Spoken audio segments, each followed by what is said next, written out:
Muy buenas tardes a todos. Gracias por acompañarnos. Un servidor Alan Canales les da la bienvenida a este espacio Revista Libertad en vivo. Hoy, como todos los viernes, estamos empezando con nuestro segundo viernes. Estamos aquí con la palabra o la frase que tenemos para hoy y dice así, dice el impuesto es directamente proporcional a la inoperancia del gobierno. Yo creo que es bastante atinada la palabra, ¿verdad? Para hoy. De verdad, aquí en Libertad en Vivo es un espacio definitivamente para difundir las ideas de la libertad. Hoy tenemos un invitado de lujo, don Eliezer Feinheit, don Eli, ¿verdad? Eli. Eli o Eli, exactamente. Vamos a ver. Algunos le dicen Eli, don Eli Feinheit. Don Eli, muchas gracias por acompañarnos. De verdad que para nosotros es un privilegio tenerlo aquí hoy para aquí conversar un poquito y difundir un poquito de las ideas de la libertad. Rafa, entrañable amigo aquí, buenas tardes, ¿cómo estás? Muy bien, muy complacido aquí de compartir con este invitado de lujo, ¿verdad? Siempre aprendemos mucho de sus exposiciones. Bueno, esperemos que sea hoy una conversación agradable y que el público la aprecie, ¿verdad? Don Eli, yo creo que vamos a empezar a hacerlo al revés un poquito, ¿verdad? Porque yo creo que lo hemos visto a usted hablar de economía y de economía. Por ahí nos ponen en Twitter y la gente que nos sigue en la revista, en este espacio, bueno, pero don Eli solo de economía, ¿verdad? Entonces, pensamos un poquito ahí cómo vamos a entrarle hoy y queremos empezar a conocer un poquito el lado humano, ¿verdad? Queremos hablar un poquito de quién es don Eli Feinstein, ¿verdad? La persona. ¿Qué es lo que hace en un día cotidiano, don Eli? Si podemos saber, ¿cuáles son sus hobbies? ¿Verdad? Bueno, en primer lugar, muchísimas gracias por la invitación. Para mí es un honor estar aquí en Libertad en Vivo. Ya solo con el nombre del programa da gusto. Don Alan, muchísimo gusto conocerlo. No nos conocíamos. Rafael, un gustazo de verlo por acá. Y bueno, un saludo a todos los que nos están viendo. ¿Quién es Eli Feinstein? Por eso es que hablo de economía, porque eso es de lo que sé, ¿verdad? No es que hoy no le vamos a tocar ese tema, ¿verdad? Definitivamente cuando hablamos de libertad y de la situación actual, pues va a haber un segmento para eso, pero queremos empezar un poquito por conocerlo, Eli. Perfecto. Yo soy un ciudadano costarricense tremendamente agradecido con este país. Este país acogió a mis abuelos hace un poco más de 90 años. Les dio la oportunidad de desarrollar sus vidas acá, les respetó sus creencias diferentes, los acogió, los absorbió, ¿verdad? Y mi familia pudo aquí salvarse de una barbarie, de una persecución en Europa contra los judíos.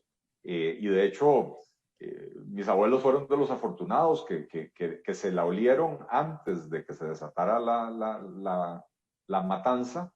Y son de los pocos que se pudieron salvar. Mi abuela materna eran 12 hermanos, de los cuales solo 5 se salvaron. Mi abuelo paterno eran 10 hermanos y ni siquiera está claro cuántos se salvaron, pero aparentemente 3 o 4, ¿verdad? Y así por el estilo, ¿verdad? Mi abuelo materno eran 2 hermanos.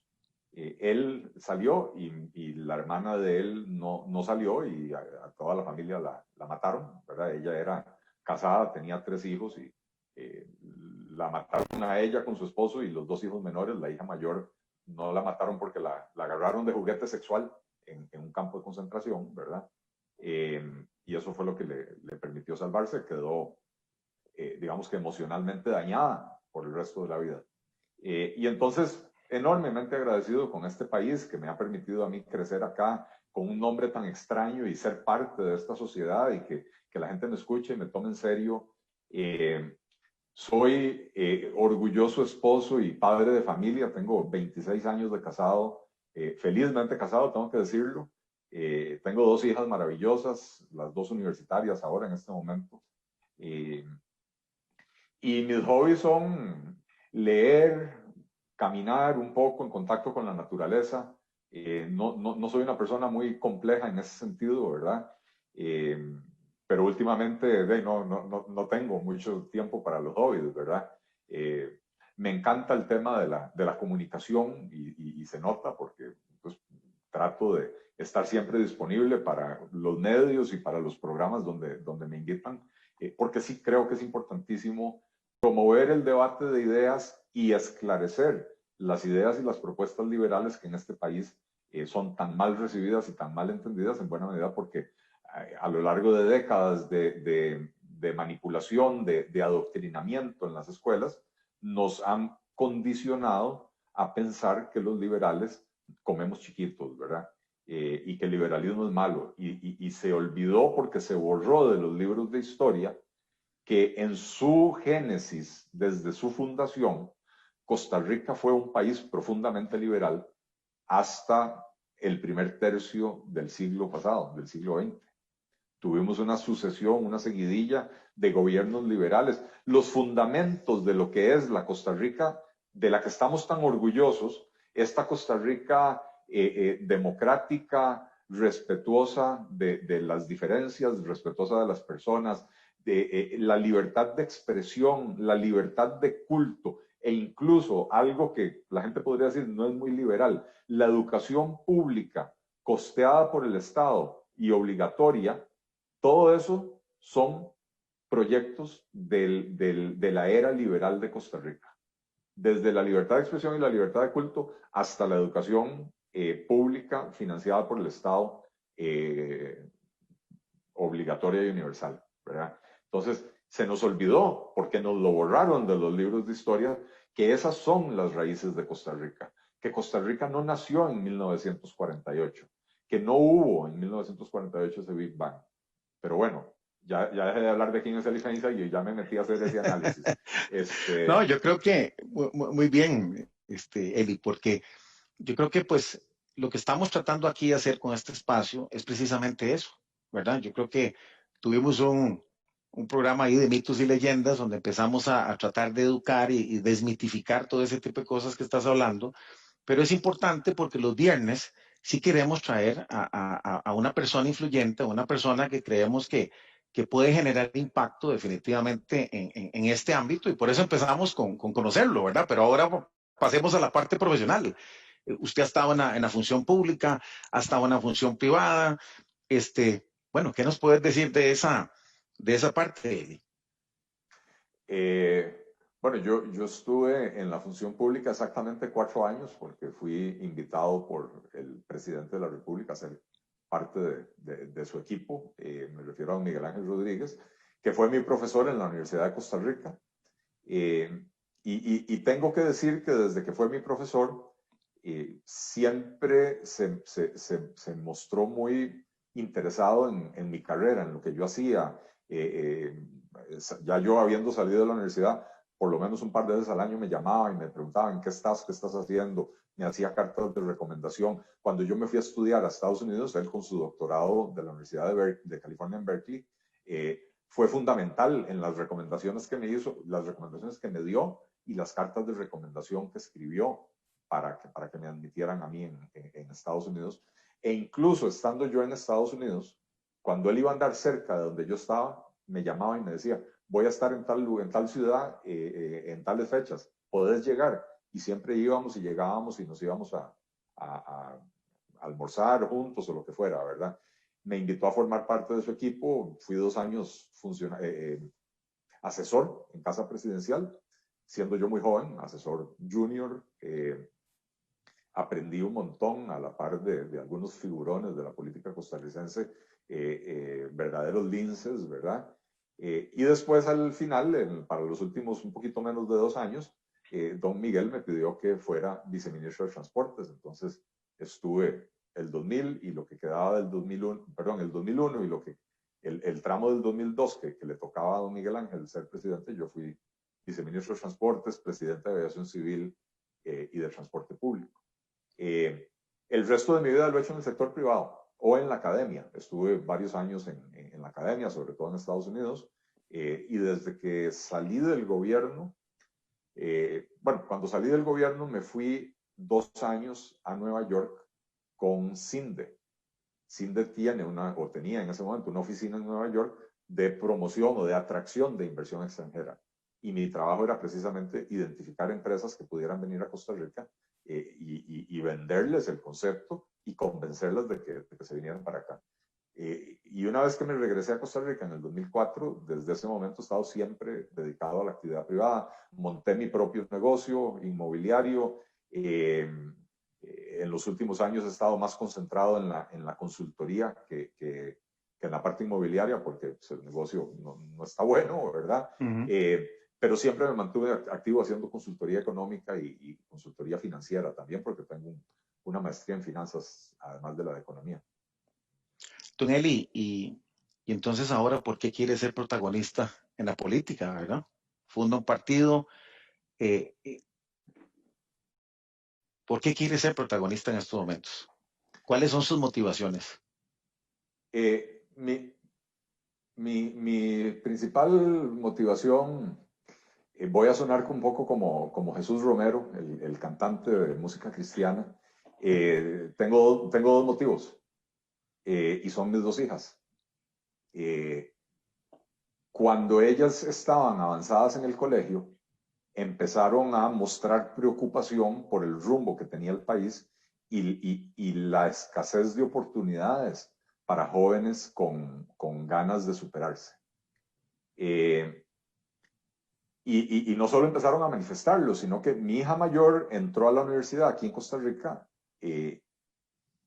y después de 2 cuatrimestres, un día me sentó y me dijo, papi, me dice, tengo un problema.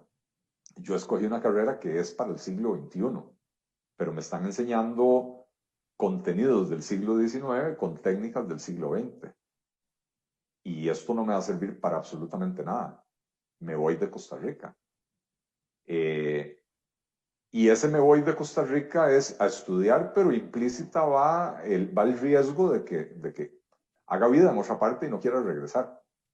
No mucho tiempo después, mi hija menor, que en aquella época andaba muy influenciada por el papá, con los intereses políticos y económicos y sociológicos y todo eso, y me dice, y esa estaba apenas en tercer año del colegio, y me dice, yo cuando termine el colegio también me voy. ¿A dónde va usted? Mocosa, ¿verdad? 15 años es lo que tenía. Y me dice, yo quiero dedicarme a los derechos humanos, me dice, pero no quiero ser abogada, yo quiero ser socióloga y no quiero estudiar en ninguna universidad en Costa Rica donde lo que me van a vender es doctrina comunista.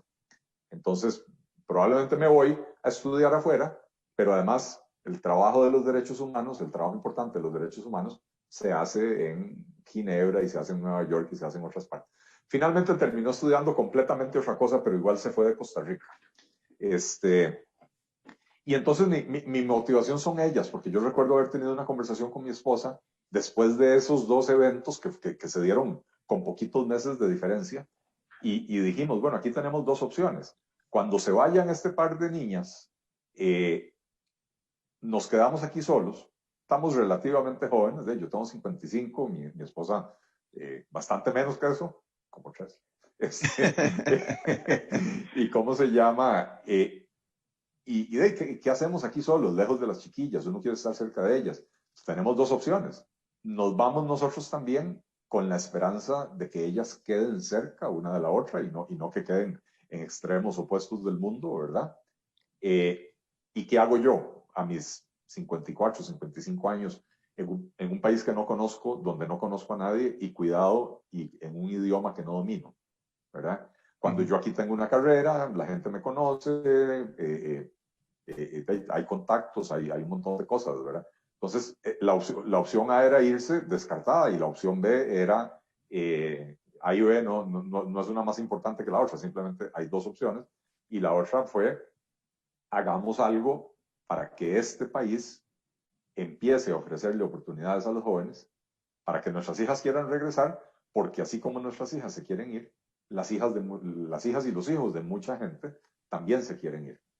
y yo lo veo, se está yendo, hoy en día se está yendo más juventud de la que se iba antes, pero mucha se va sin visa de regreso, ¿verdad? Entonces, digamos que esa es una motivación inmediata y es una motivación superior.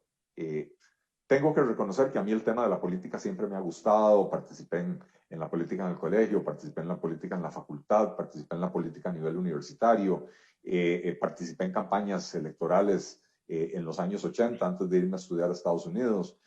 Siempre me ha gustado, pero después de mi paso por la función pública había decidido no volver a meterme en eso, porque fue un aprendizaje fantástico, pero entre los aprendizajes fue a los políticos tradicionales no les sirve que haya gente con ideas como las mías, porque esas ideas matan negocios ilícitos de los cuales la gente lucra y entonces hacen hasta lo imposible por aplastarlo a uno. Pero la inquietud de saber que yo tenía ideas que podían ayudarle mucho a este país, sumado con épocas de crisis económica que me tocó vivir, donde no había mucha actividad, no había mucho que hacer, tenía muchas horas libres y eso, me senté a estudiar la realidad nacional con mayor profundidad y empecé a escribir también. Y mucho de lo que yo escribía se quedaba en mi computadora porque no tenía lectores. Pero eso me permitió, por un lado, desarrollar la habilidad de escritor, que de pronto la gente me dice, ¿cómo puede ser que una persona a los 50 años que nadie conoce aparece escribiendo en La Nación con artículos tan claramente escritos? ¿No? Puedo no estar de acuerdo, pero hay claridad en lo que usted escribe. Porque yo pasé 10 años escribiendo, practicando, ¿verdad? Pero el proceso de escritura en realidad era el producto del estudio al que yo me dediqué para entender la realidad nacional. Como yo decía, monté un negocio inmobiliario porque de algo hay que comer, no porque a mí eso me entusiasme. Y entonces yo en la medida que podía delegar cosas, las delegaba para sentarme a estudiar, ¿verdad? Y entonces de eso me fue creando una conciencia sí, en este país, a ver, este es un país maravilloso que merece un mejor destino que el que ahora parece estar, hacia el cual parece estar enrumbado. Y yo tengo ideas que valen la pena, que hay que ensayarlas, que hay que proponerlas. Y lo último, porque es una respuesta muy larga, cuando empecé a escribir en La Nación, incluso antes de empezar a escribir en La Nación, porque yo empecé a escribir artículos en Facebook cuando nadie me conocía y mis artículos los leían 12 personas, incluyendo mi mamá, mi esposa y mis hermanos, ¿verdad? Y de ahí fue que me descubrió la editora de Opinión de La Nación, que por algún motivo llegó, aterrizó en mi muro de Facebook y empezó a leer lo que yo escribía, ¿verdad? Pero cuando yo empecé a escribir en Facebook, empecé a interactuar con otras personas que expresaban ideas similares, con diferentes enfoques, abogados, sociólogos, politólogos, o sea, no solo económico, pero con ideas liberales. Y empezamos a interactuar en Facebook. Un día decidimos llevar esto más allá de las computadoras. Nos reunimos en una cantina, como hacen los ticos, y nos sentamos a beber guaro, cervezas más que todo, y a comer chicharrón, ¿verdad? Y ahí decidimos empezar a actuar en conjunto. Creamos una página que se llamaba la Plataforma Liberal Progresista.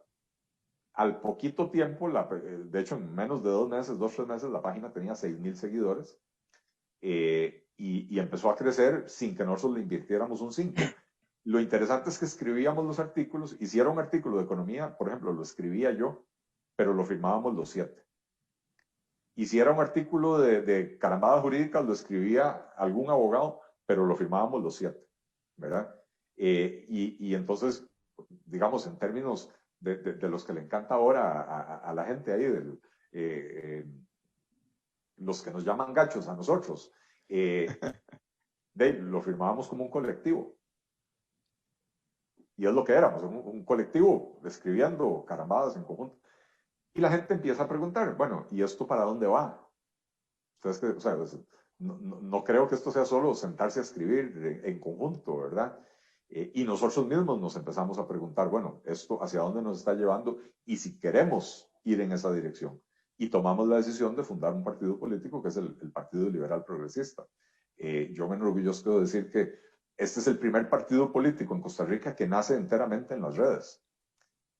O sea, que trasciende las redes, o sea, nace de las redes y las trasciende, ¿verdad? Así que, una historia larga para entender cómo llego a todo esto, porque el evento con mis hijas fue muy coincidente en el tiempo con, digamos, el descubrimiento de Eli Feinsay como escritor. Hubo una coincidencia en el tiempo y entonces las interacciones que me permite a mí tener espacio en La Nación, porque de pronto cuando uno escribe en La Nación ya la gente se lo empieza a tomar en serio, aunque sea para decirle a uno, hijo de puta, en serio, pero cuando se lo dicen en La Nación es en serio, ¿verdad?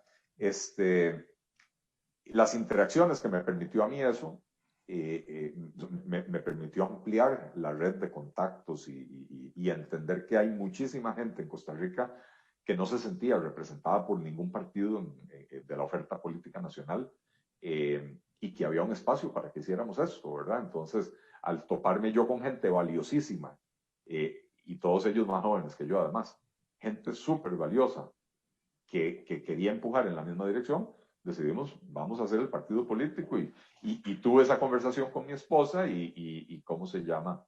Ella muy sabiamente me dijo, desde hace mucho tiempo no te veía tan entusiasmado con un proyecto.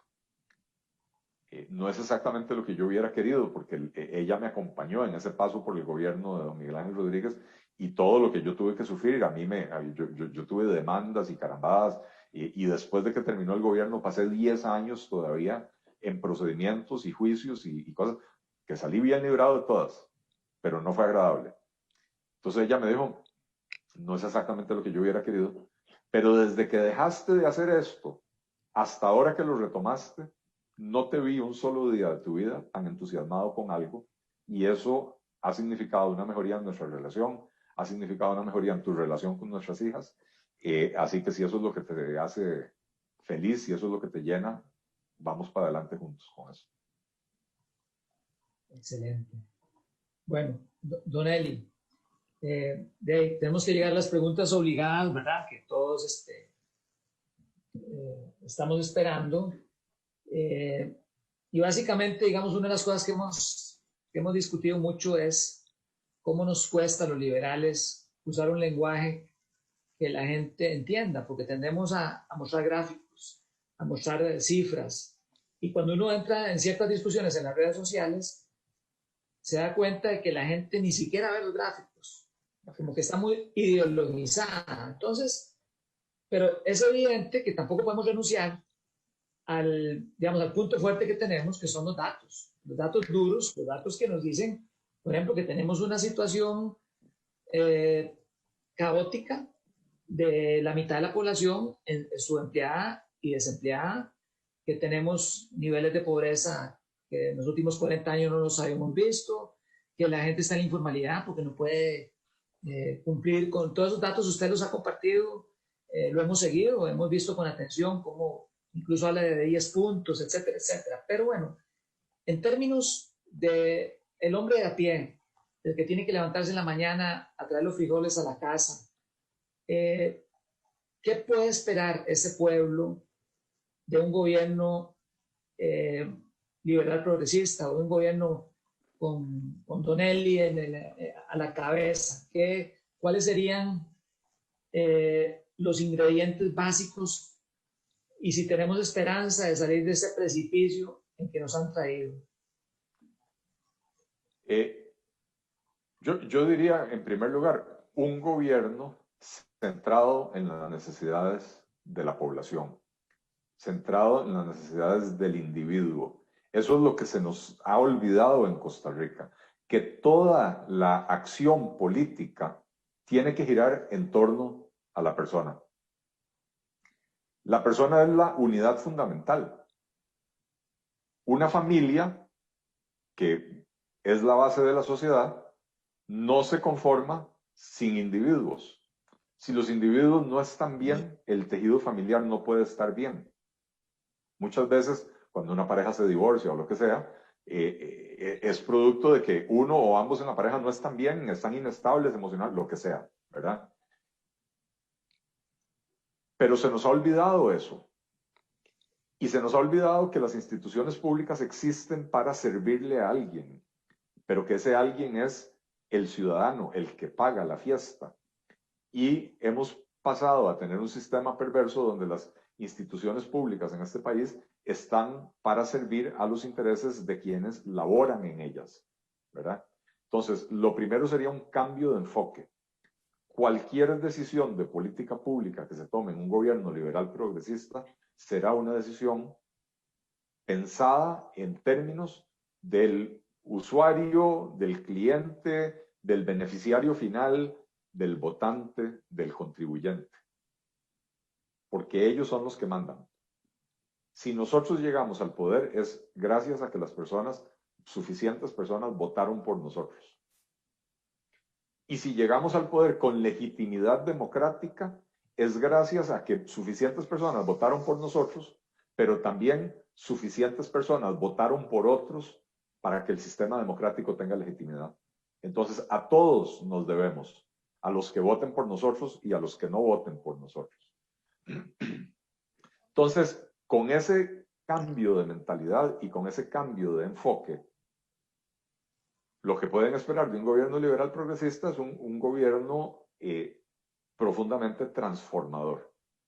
Vamos a transformar la función pública, vamos a transformar la forma de hacer las cosas, vamos a simplificarle la vida a los ciudadanos porque los ciudadanos son la razón de ser del gobierno. El gobierno no está para complicarle la vida a los ciudadanos, por el contrario, el gobierno está para servirle a los ciudadanos.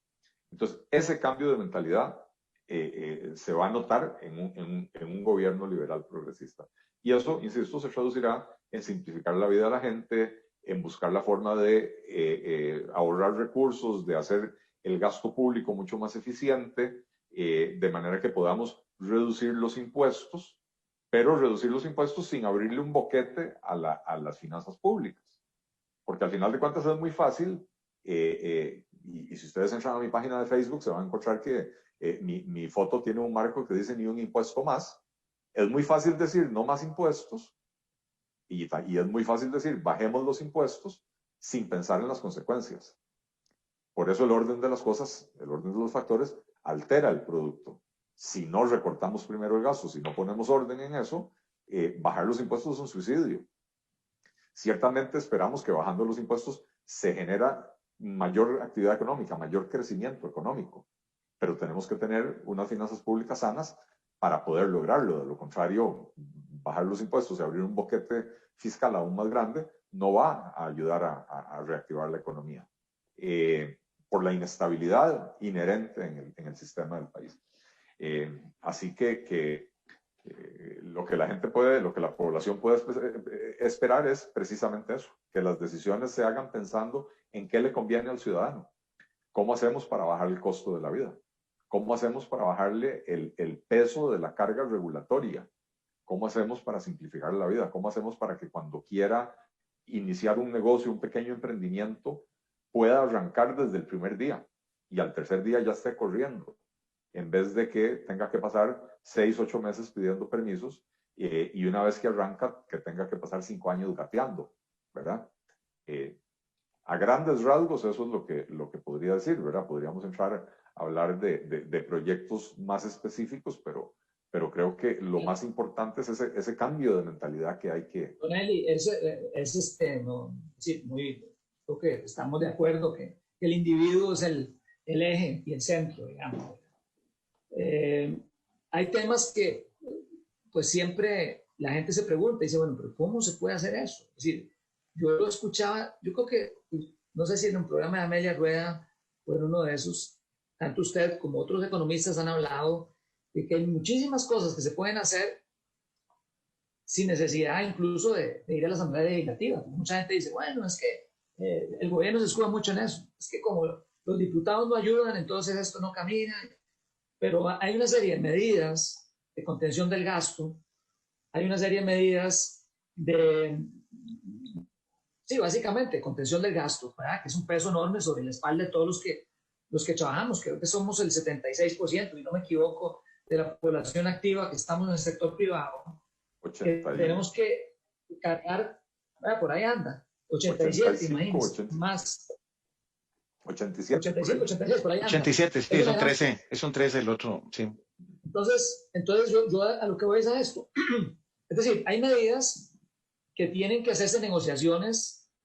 Yo sé, todos los políticos dicen, sí, yo tengo una capacidad de negociación y al final hay un entrenamiento en la Asamblea Legislativa. Pero sí hay medidas que se pueden hacer de inmediato en un gobierno, por ejemplo, liberal progresista, un supuesto gobierno liberal progresista. Hay que hacer medidas urgentes porque, digamos, cuando observamos cosas que han pasado en Sudamérica y en otras partes del mundo con el gradualismo, ¿verdad? Al final, la dinámica económica hace que no alcance el tiempo para que se reactive la economía, porque el tiempo mata.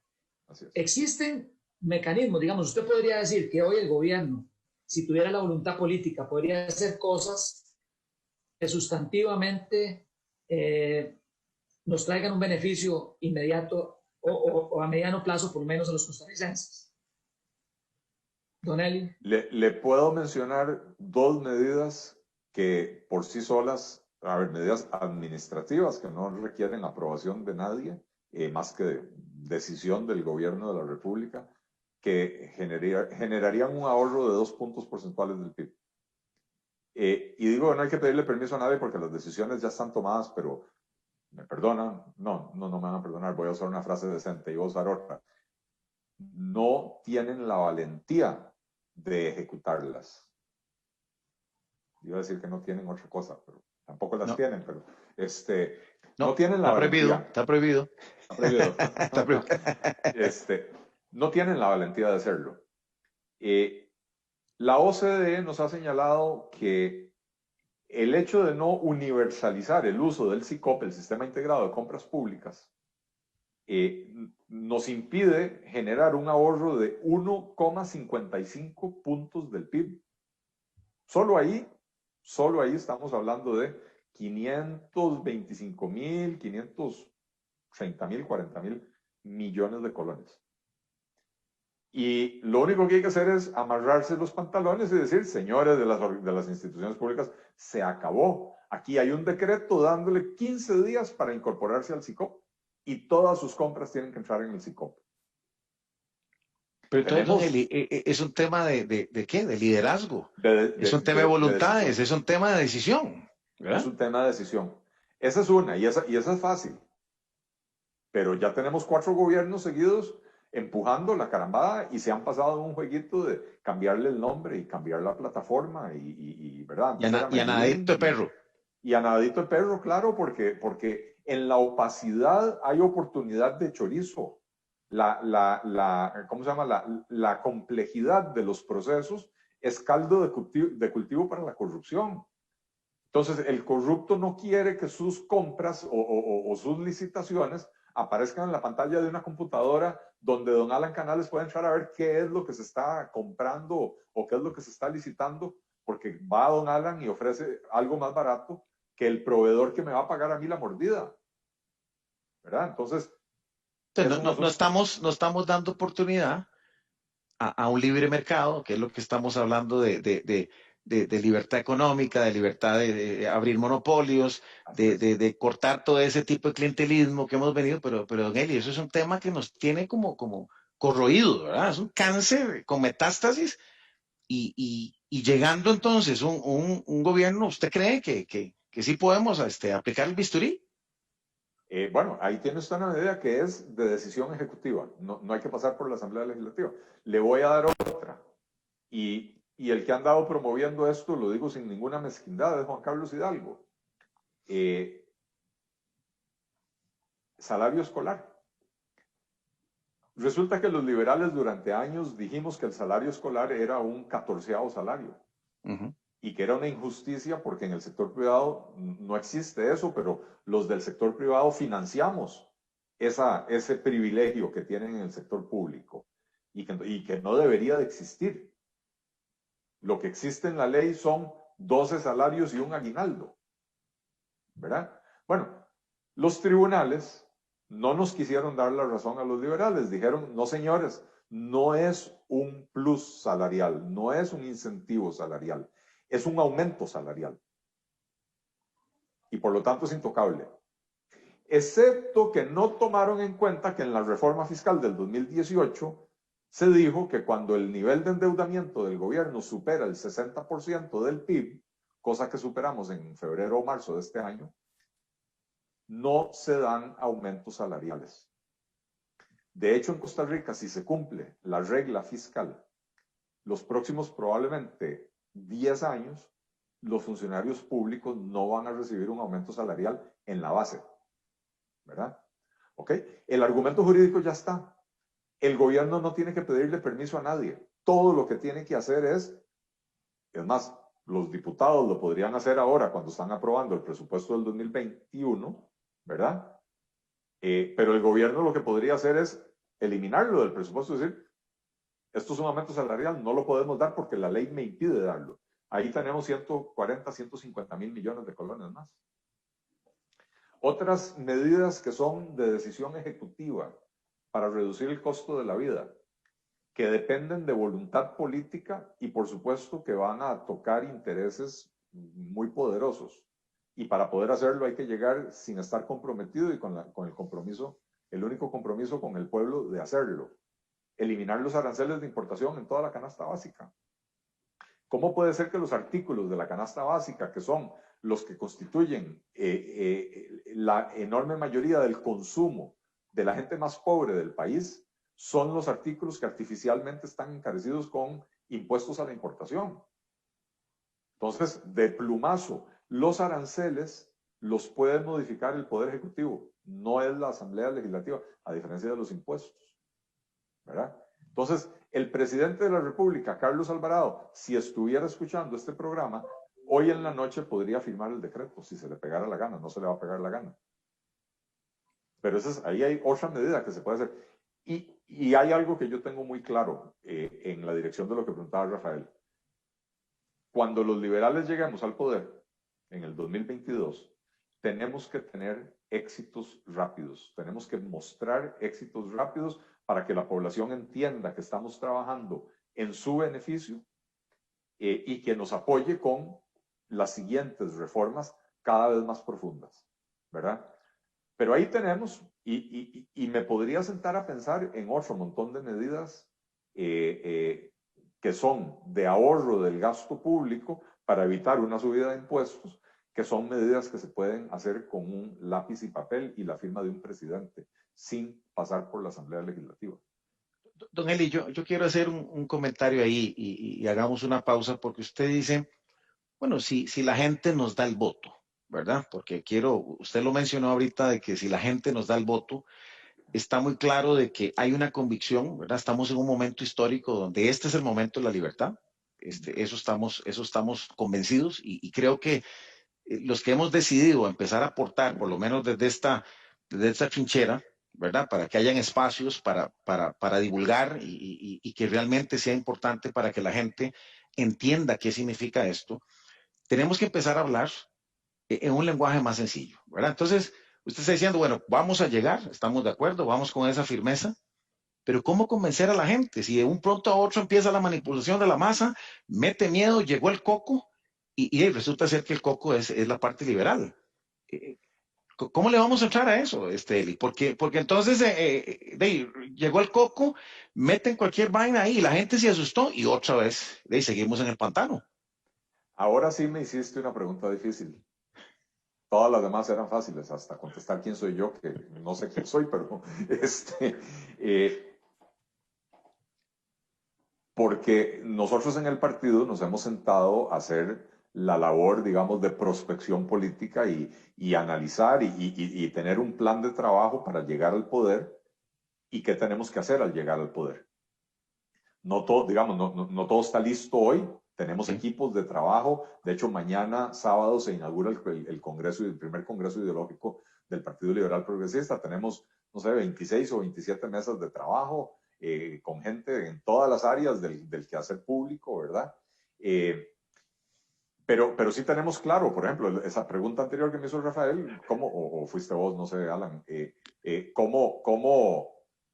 hacemos llegando al poder? ¿Qué cosas podemos hacer sin tener que pedirle permiso a nadie? Eso lo tenemos claro.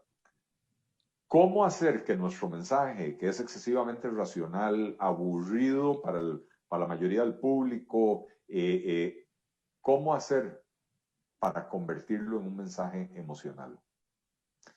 Estamos trabajando con expertos en comunicación política.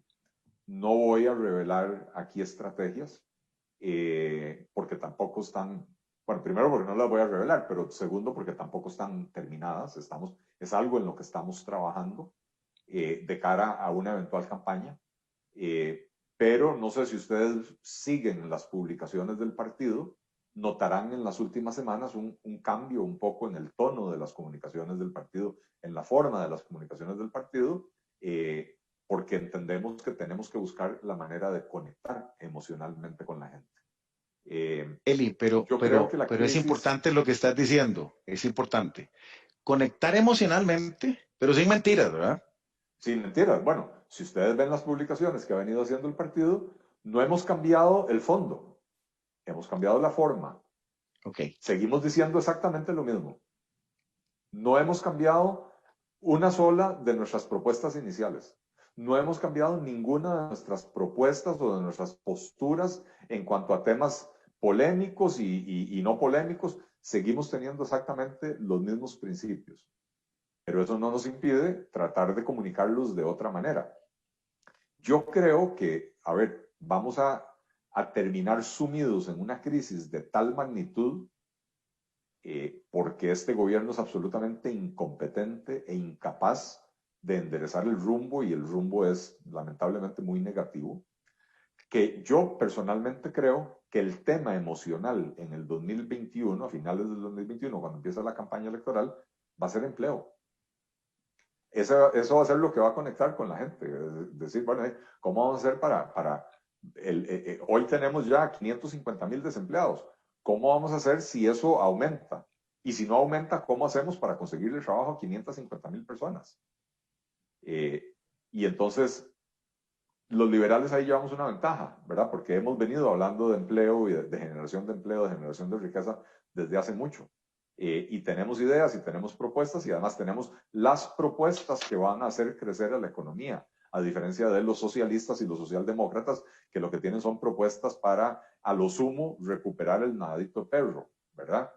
Pero entonces, a diferencia del 2018, cuando los temas emocionales tenían que ver con cuestiones de valores morales y espirituales, y en quién cree usted y en quién no cree usted, yo creo que en el 2022 los temas que van a conectar emocionalmente con la gente son los temas relacionados con cómo poner arroz y frijoles en los platos de los chiquitos que están pasando hambre, de los papás desempleados. Don Eli, aquí hago una pausa porque hay bastantes comentarios y creo que es importante, ¿verdad? Aquí nos habla un Germán Alan, Quesada. Nos Alan, habla, sí, es que aquí hay un colega que se llama Luis Mon. sí, Es un colega adelante. muy licenciado, él es director de una de las universidades de arquitectura, es arquitecto, y pregunta, me dice, Rafa, ¿cómo se hace para formar parte del Partido Liberal Progresista? Yo envié la solicitud y nadie me dio pelota. Yo le dije que le iba a conectar con, no sé si con Laura o con alguien ahí. Bueno, No, quería comenzar con eso. Sí, le agradezco el comentario, y le confieso, don Luis, y a todos los que nos están escuchando, tuvimos un periodo donde pusimos en funcionamiento un sistema de captura de datos, pero no teníamos quien nos lo administrara. Y entonces entraron solicitudes y no reaccionamos al respecto, ¿verdad? Descubrimos el error, lo descubrimos porque gente como don Luis nos los hizo ver, y ahora, hoy tenemos producto del crecimiento que ha tenido el partido, un equipo de tecnologías de información de lujo en el partido. Y están empezando a resolver todos estos problemas. Están empezando a adoptar un CRM, un sistema de Customer Relationship Management, Sí. ¿verdad? Para capturar esos datos y Capturar poder la gente. poder comunicarse con la gente. Entonces yo le pediría a don Luis, con la pena del alma, que vuelva a enviar o que vuelva a llenar el formulario en la página liberal.cr, o que me escriba a mis redes sociales. No le prometo contestar inmediatamente porque yo estoy recibiendo 300 o 400 mensajes al día y no doy abasto, pero vuelva a enviar el formulario y ahora las cosas son diferentes. Don Eli, aquí lo que quería tocar, ¿verdad? Aquí don Israel Núñez nos habla y dice que muchos, dice, no están preparados para escuchar lo que no quieren oír, ¿verdad? Y dice que son posiciones tan complejas que muchos no entienden. O sea, la gente, y aquí tengo varios comentarios de lo mismo, ¿verdad? O sea, ¿cómo hacemos para que este nivel baje y pueda ser traducido a un lenguaje popular, de que yo le hable aquí a la muchacha que viene a ayudarme entre semana con la limpieza y que es una persona que uno puede conversar, que lo respeta a uno, pero yo no le puedo hablar en otro lenguaje que no sea, mire, aquí vamos a estar mejor, aquí usted va a tener empleo, aquí la persona que vive con usted, vamos a ir sin ningún tema de compadrazgos ni nada de eso, ¿verdad? Por aquí nos hablan de gabinete, ¿verdad? Don Germán Quesada nos dice, bueno, hoy un vicepresidente sindicalista, ya eso es una señal de qué, ¿verdad? Don Eli, eso es lo que la gente no quiere ver, o sea, vamos con gente fresca o entonces vamos a ir renqueando o otra vez con, o sea, lo que la gente está cansada es de lo mismo, ¿verdad? La Bueno, gente no quiere compadrazgos, no quiere, o sea, la gente quiere algo nuevo, fresco, que realmente pero conecte y diga, vamos para adelante. la gente quiere algo nuevo y fresco, pero también quiere experiencia, ¿verdad? No estamos hablando de eso, ¿verdad? Estamos hablando de gente con experiencia, pero que efectivamente nos ayude a hacer la diferencia. Bueno, les comentaba anteriormente, mañana tenemos el lanzamiento del Congreso Ideológico del partido, donde ya tenemos 26 o 27 mesas en diferentes áreas temáticas, desde medio ambiente, educación, infraestructura, por supuesto economía, todas las áreas del quehacer humano, seguridad, qué sé yo. Y hemos pasado los últimos meses identificando personas para ayudarnos en ese esfuerzo, para empezar a construir equipos de trabajo en diferentes áreas. Yo creo, y lo digo sin ningún empacho, digamos, que la principal debilidad que tiene el Partido Liberal Progresista es que la gente lo percibe erróneamente, pero la gente lo percibe como el partido de Eli. Sí. Y la pregunta es, ¿quién más está ahí? ¿Verdad? Y es una pregunta difícil de responder, porque si yo le empiezo a dar nombres de gente que usted no conoce, usted va a decir que son un montón de desconocidos. Si yo le empiezo a dar nombres de gente que usted conoce, entonces va a decir son los mismos de siempre, ¿verdad? Pero la estrategia que hemos utilizado es buscar personas en cada una de las áreas que ya tienen experiencia relevante acumulada, que ya han llegado a puestos de dirigencia en sus respectivos campos. Mucha gente entre 40, 45 años, ¿verdad? Que no son tan rocos como uno, pero que ya tampoco son el kinder que tiene Carlos Alvarado en Casa Presidencial. Y ojo, ningún problema con la juventud. Yo fui parte del kinder de la Casa Presidencial. De hecho, nosotros, el grupo de asesores jóvenes, nosotros mismos nos autodenominábamos el kinder, porque sabíamos que éramos los asesores junior a la par de los asesores con verdadera experiencia. Y fuimos adquiriendo la experiencia necesaria para eventualmente ocupar puestos de mayor responsabilidad. Pero no fueron ocurrentes. Es que cuando hay experiencia mezclada con la juventud, entonces algunos de los ímpetus irresponsables de la juventud se temperan y se moderan. Y cuando hay experiencia o juventud mezclada con la experiencia, algunas de esas necedades de nosotros los más viejos de no querer cambiar las cosas resultan expuestas, se exponen, porque los jóvenes dicen, pero señor, ¿cómo va a seguir haciendo lo mismo toda la vida? Si lo que queremos es cambiar y mejorar, ¿verdad? Entonces hay que lograr un balance ahí. Entonces hemos buscado mucha gente, como le digo, con un perfil así, profesional de altos vuelos, que cada uno en sus ramos, en su área de trabajo, ya tienen un reconocimiento de sus colegas, ¿verdad? Como líderes en su sector. Y la gente se va a sorprender cuando empecemos a dar a conocer los equipos que tenemos. Yo creo que mucha gente se va a sorprender. En el equipo económico, que la gente dice, el equipo económico es Eli.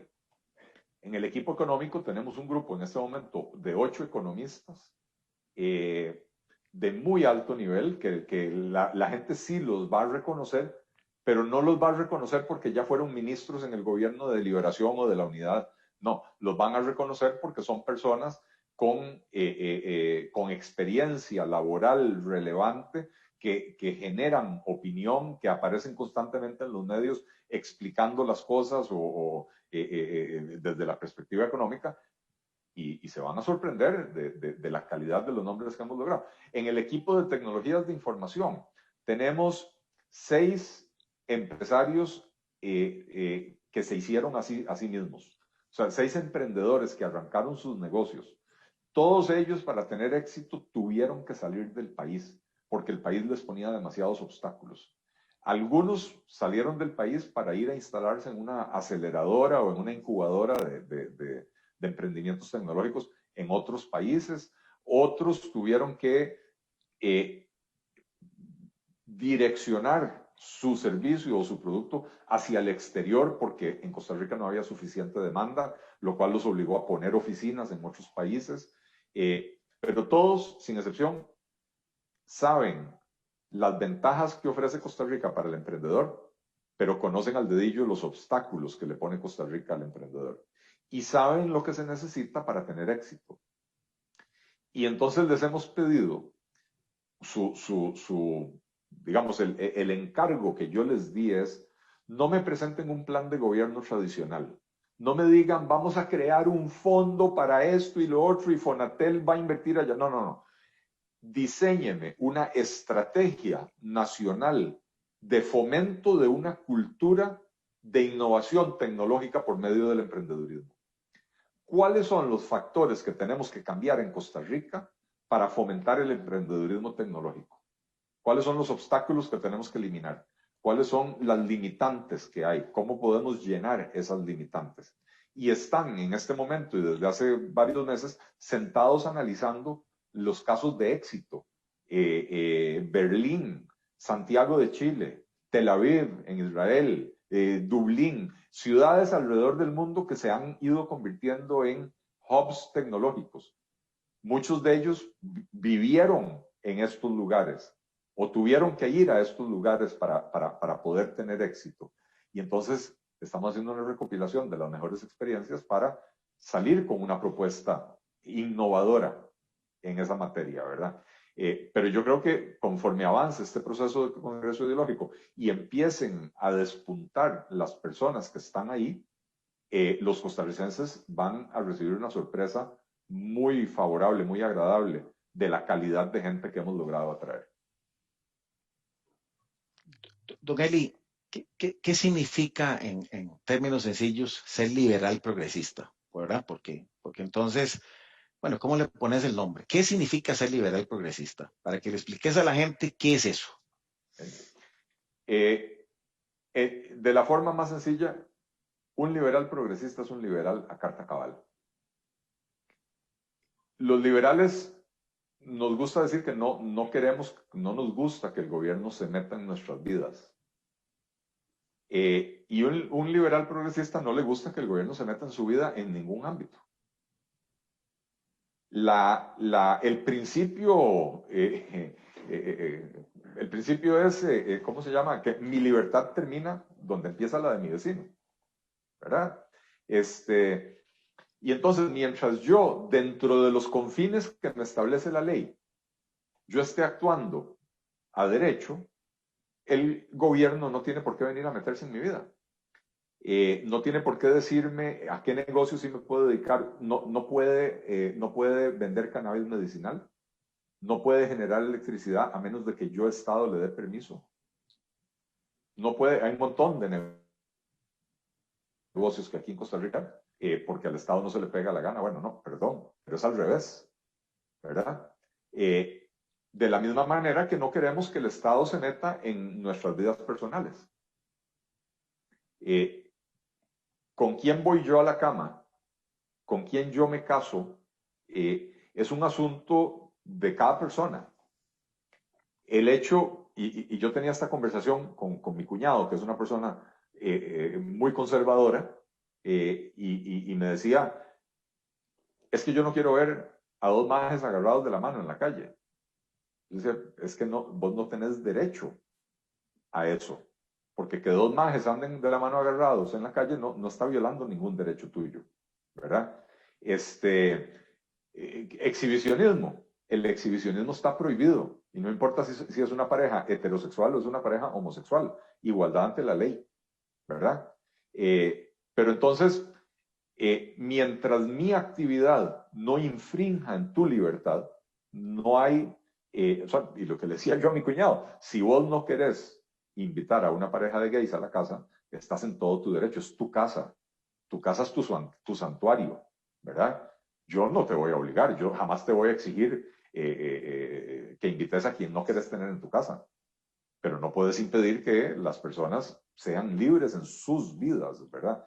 Entonces, cuando le pusimos el nombre liberal progresista, en realidad lo que queríamos era dar a entender que las ideas de la libertad son las únicas que conducen al progreso de la sociedad. Por eso nuestro eslogan es la libertad es progreso. Y por ahí iba el asunto. Lamentablemente el término progresismo está corrompido por la izquierda, que se lo adueñó, pero ojo, ¿cuándo ha producido progreso la izquierda? Jamás. Y entonces es necesario quitarles ese vocablo de su léxico. Ellos no producen progreso, ellos producen lo contrario, ellos producen regresión, ellos producen empobrecimiento. Y cuando hablan de, digamos, que el Estado no se meta en la cama de las personas, lo hacen con un enfoque con un enfoque casi que policial.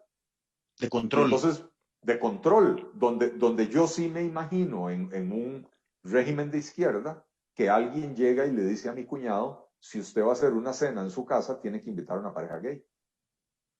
Y el gobierno enforza eso. La palabra enforza no existe en español, pero no, un liberal simple y sencillamente dice, ok, aquí están las leyes y dentro de este marco de las leyes, todo el mundo es igual ante la ley y usted es libre de hacer lo que sea, siempre y cuando no infrinja ese marco legal y no infrinja la libertad de su semejante. Don Eli, mucha palabra cliché, ¿verdad? La parte social, combatir la pobreza, los programas, estos que son economistas son unos canibalistas, estos vienen a saquear, estos vienen...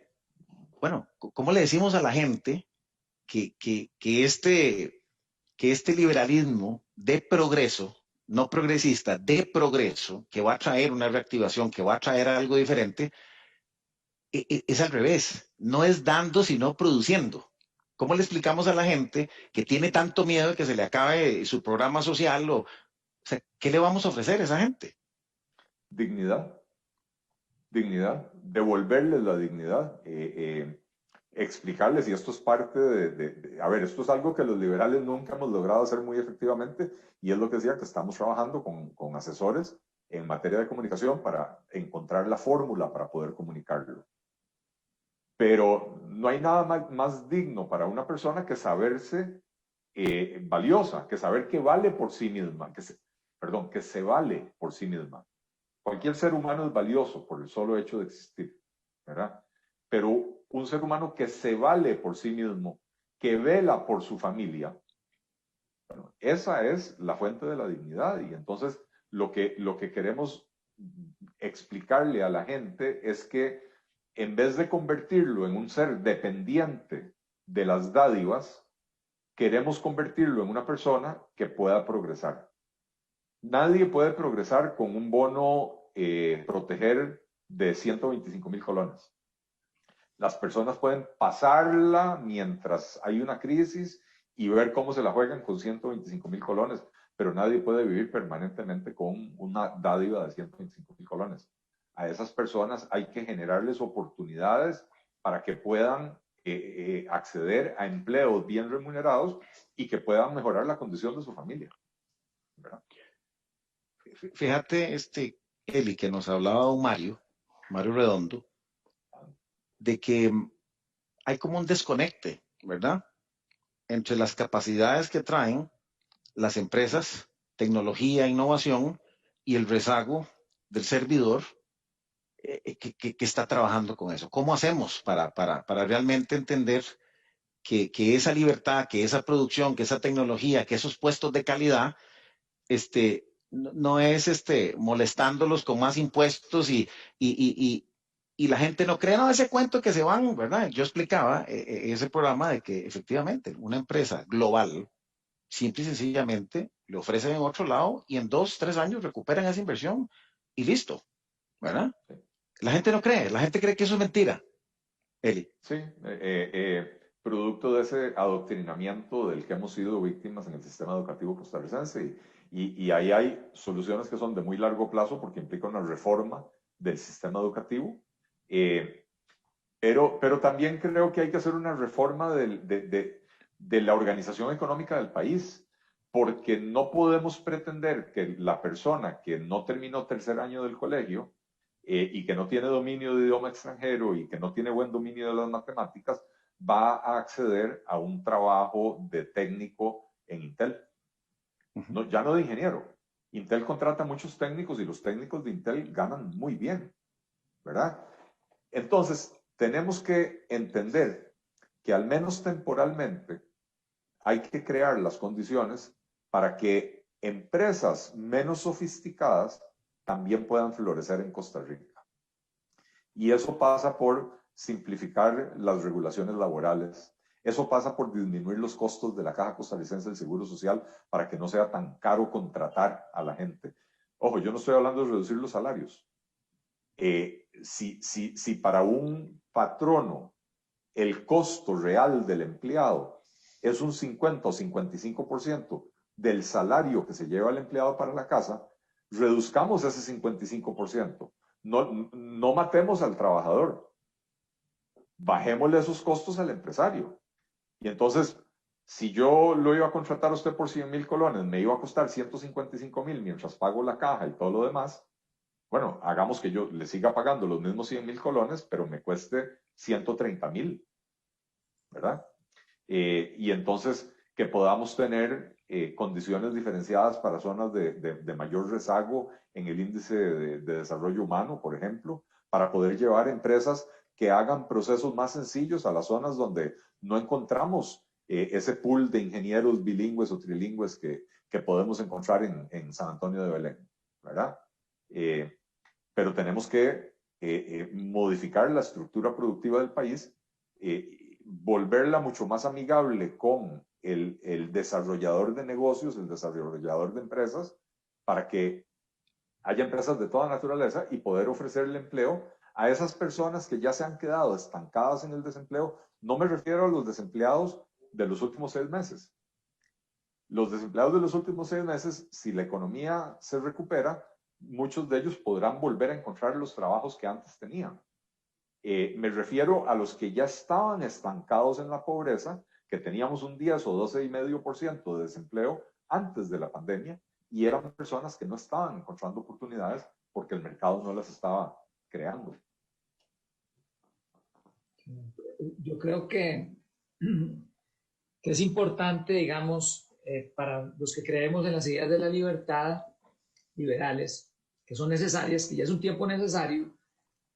Bueno, yo sé que ustedes están trabajando en la estrategia política y vemos que hay muchos grupos, aparte del liberal progresista y Unión Liberal, etcétera, etcétera, que andan por ahí.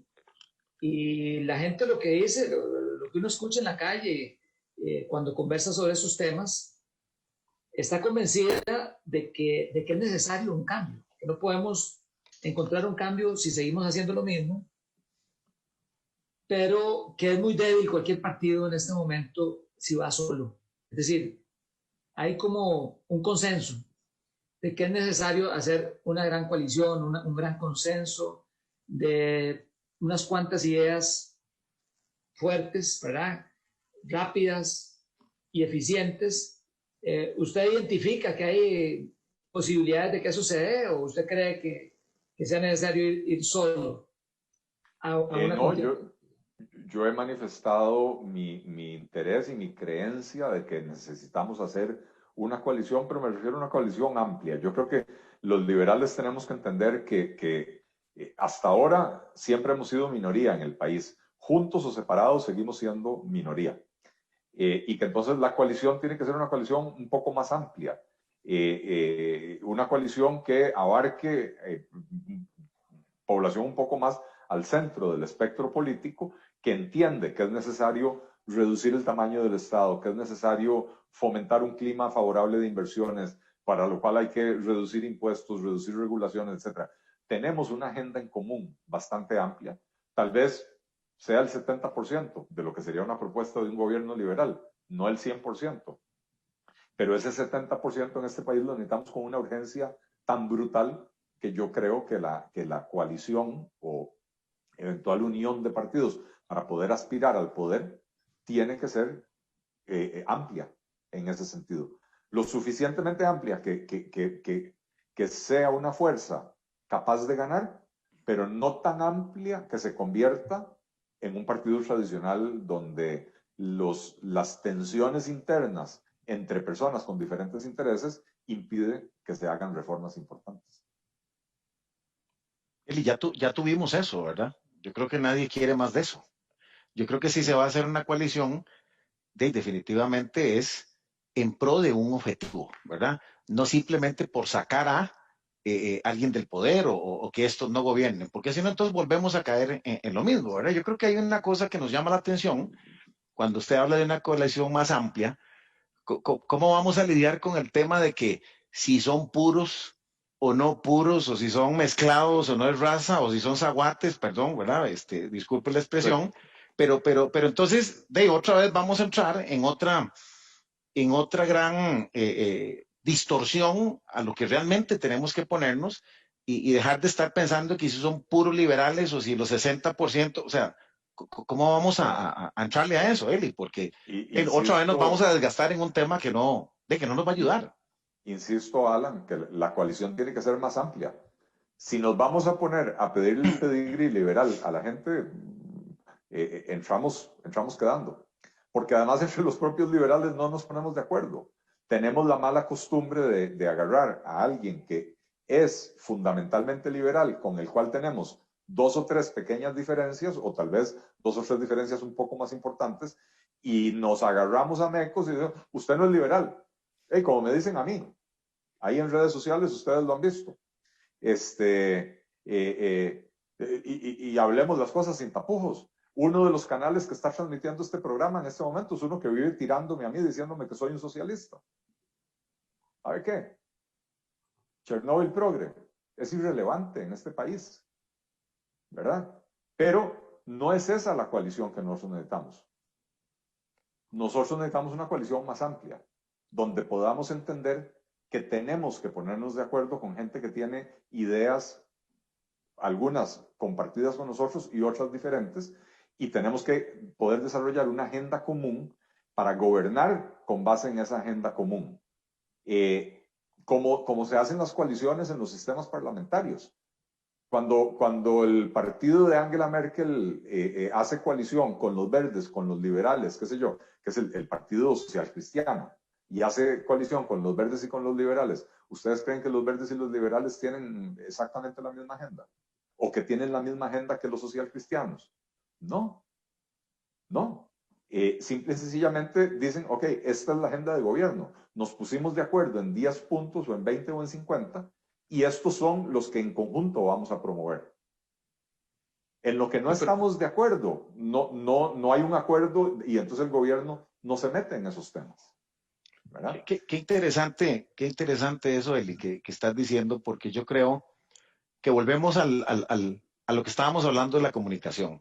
O sea, ¿cuándo hemos sido capaces de decir estos son los puntos en los cuales estamos de acuerdo? sino que más bien hay egos, ¿verdad? Y empezamos a ver el pedigrí, como bien lo acabas de decir. Hay que cambiar la estrategia de comunicación, Eli, definitivamente, porque yo creo que esa transparencia es la que no conecta, porque empezamos con el movimiento de masas, empezamos a manipular con mensajes que la gente ya está cansada, o sea, tampoco, digamos, aquel tecnicismo, ¿verdad?, donde nos perdemos, pero yo creo que hay que hablar con transparencia, Eli. Totalmente. A ver, yo confieso que en el pasado yo caía en ese juego y entonces también decía así, este no es liberal o no es totalmente liberal o es... Yo dejé esa retórica hace más de 2 años o 3 años y ustedes no me ven metiéndome a mí en esas discusiones de quién es más liberal o quién es menos liberal. Somos liberales, a los liberales nos cuadra la competencia y entonces como nos gusta la competencia, ahora hay 3 partidos liberales, o por lo menos hay 2 formados y uno en proceso de formación. Listo, tenemos diferencias. Llámese al doctor Perdomo, el presidente del Partido Unión Liberal, y pregúntele, nosotros tenemos una magnífica comunicación, tenemos diferencias de opinión en algunos temas, enormes coincidencias en otras, y creo que Natalia Díaz diría exactamente lo mismo, ¿verdad? Y con Mario Redondo, con quien hablo muy a menudo, y que somos buenos amigos, también tenemos algunas diferencias, pero tenemos enormes coincidencias, entonces podemos ponernos de acuerdo. Pero hay que entender que el acuerdo implica que ciertas cosas tenemos que sacrificarlas. No es renunciar, ojo, no es renunciar. Yo no renuncio a mis principios. Yo Sí. no me meto a una coalición donde yo tenga que comprometerme a que el Estado va a aplastar a los ciudadanos. Si eso es lo necesario para ganar las elecciones, prefiero perderlas, ¿verdad? Pero si dentro de la coalición no hay consenso sobre X tema, no hay ningún problema. Dejamos ese tema por fuera del acuerdo de la coalición y dejamos los otros 30 temas en los que no estamos totalmente de acuerdo por fuera de la coalición, pero en los 70 temas en los que sí tenemos un acuerdo, firmamos un acuerdo y vamos para adelante con esa propuesta. Yo como diputado, digamos, yo como diputado liberal podré proponer algo que alguien más conservador no va a querer proponer. Pero no es parte del acuerdo del gobierno. El gobierno no tiene que actuar en eso si se logra llegar al gobierno con con base en ese acuerdo ¿cómo se llama? Ya sabemos que usted tiene el tiempo limitado, ya recibimos el mensaje, más bien nos hemos abusado bastante. No sé si quieres hablar con alguna idea, alguna conclusión para ir ya, estamos cerrando el programa. No, primero, disculparme con ustedes, pero tengo una cena y como vivimos en épocas de aplastamiento de los derechos individuales, hay restricción vehicular y entonces, y nuestros amigos viven un poco retirado, ¿verdad? Entonces tenemos 20 o 25 minutos de camino de ida y otra vez de regreso. Entonces por eso necesito irme antes de que la policía me meta una multa de 107,000 colones y retiro de la licencia. Eli, la última reflexión. Este es el tiempo de la libertad. ¿Qué se está cocinando en coalición? ¿Y está usted listo? Este es tiempo de valientes y los valientes defendemos la libertad. En este país, para defender la libertad, hay que ser valiente, porque curiosamente a los que defendemos la libertad nos dicen extremistas. Yo nunca he entendido cómo puede ser extremista la defensa de la libertad, pero eso es lo que se cree en este país. Es tiempo de valientes porque este país necesita reformas profundas que los políticos tradicionales no han estado dispuestos y no están dispuestos a hacer. Y se requiere de valientes que le pongan frente, le pongan cara a los problemas y digan, hasta aquí llegó, no más, de aquí no pasa, vamos a resolverlo. De coalición no hay todavía nada firme, hay muchas conversaciones, digamos que conversaciones, parece como un juego de billar a 27 bandas, ¿verdad? Unos conversan con otro, el otro conversa con uno, así, ¿verdad? Pero bueno, ahí se está explorando el terreno para ver quiénes en el panorama político están dispuestos a una coalición y en qué condiciones para ver si es posible, ¿verdad? Y por último, si estoy listo, le digo como Boy Scout, siempre listo. Yo no me metí a la política a estas alturas de mi vida para venir a improvisar. Yo les comentaba en el primer segmento, cuando ustedes me preguntaban quién soy yo y qué sé yo, que yo me dediqué los últimos 15 años, más o menos desde que tenía 40, a hacer un estudio profundo de la realidad nacional. Y eso es lo que me permite hablar con tanta propiedad de un montón de temas, siempre con mi enfoque económico, claro, porque esa es mi profesión. Pero yo hablo de educación, yo hablo de un montón de temas desde mi perspectiva, porque me he dedicado a hacer eso. Estoy listo en lo personal y estoy listo porque hemos construido un equipo de trabajo en el Partido Liberal Progresista que, como lo dije anteriormente, cuando se empiece a dar a conocer ese equipo, la gente va a decir, aquí sí hay gabinete, aquí sí hay realmente capacidad y voluntad para sacar este país adelante. Don Eli, muchísimas gracias. De verdad que le agradecemos. Vaya ahí porque se le va a enfriar vaya pidiendo ahí de una vez express Sí. para que cuando llegue ya esté servido, ¿verdad?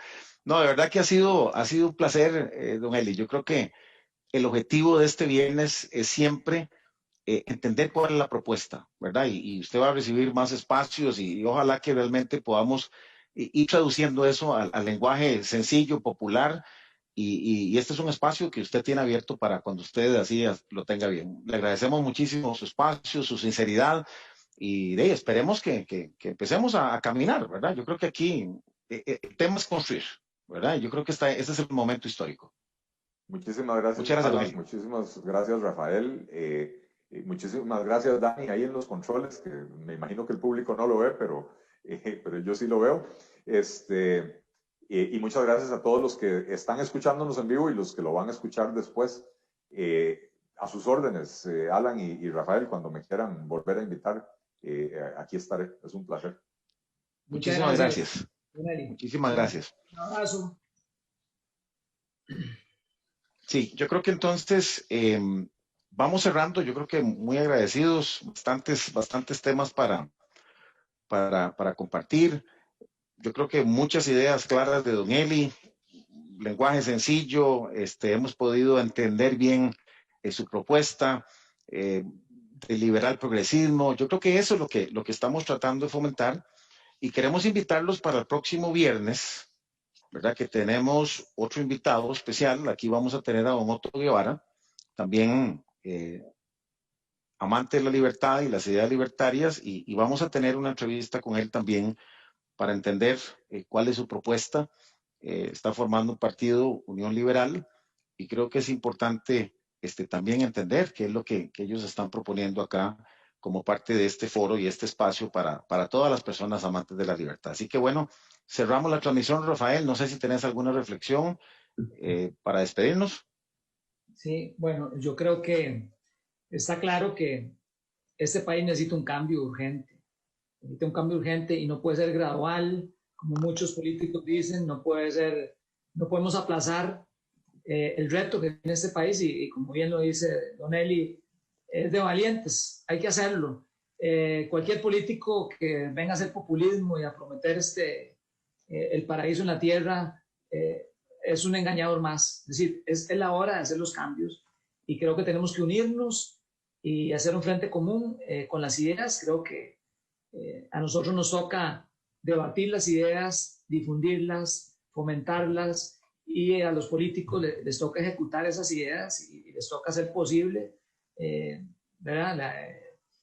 El desarrollo de las mismas, ¿verdad? Ojalá con menos Estado, con más libertad, que es lo que se ha probado en el mundo, que da resultados y que la gente vive mejor. Los países con mayor libertad económica en el ranking son los que tienen más desarrollo social, más riqueza, etc. Entonces, bueno, qué dicha, ¿verdad? Haber tenido este invitado de lujo y continuamos con este proyecto, ¿verdad? De difundir la oferta liberal de Costa Rica.